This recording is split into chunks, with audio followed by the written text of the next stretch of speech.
Before we get too far along in our discussion about the philosophy and theory behind medicine, I want us to keep in mind what our overarching goal is.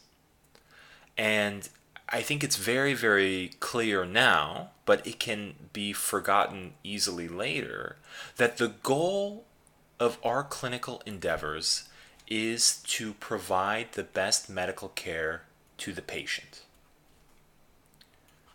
And this does not seem to be a complicated concept. However, as things progress, as we go through our training, as we get into different clinical situations, it can be very, very easy to compromise this goal. What I really want to reinforce here is that if you do things in the best interest of the patient, you will be efficient, because it is not in the best interest of the patient to have really drawn out care that isn't targeted towards providing them with the medical resources that they need. You will be cost effective, because it's not in the best interest of the patient to do a lot of tests that are expensive, that have nothing to do with really getting at the root issue, their root medical problem. And you will have a great relationship with your patient, because more often than not, if you have their best interests in mind, you will make that clear to them just by the way that you carry yourself. So really, this is not a naive topic of a medical school admissions essay. It's a very practical goal.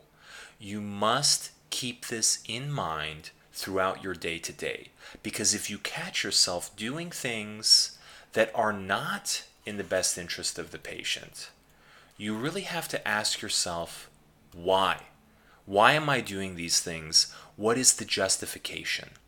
You cannot carry on clinically without being intentional, and without making that intention providing the best medical care for the patient.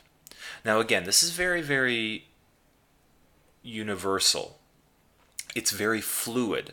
The best interest of one patient may not be the best interest of another. But fundamentally, you have to constantly be reassessing and asking yourself, what does this patient actually need, and how can I provide it to them within this clinical context? If you do that, everything else will follow suit. You will find that you're purposeful, that you don't do things without reason, and that ultimately your performance will be greatly improved, because you will be constantly meeting the goal that is fundamentally the whole point of why we become medical professionals.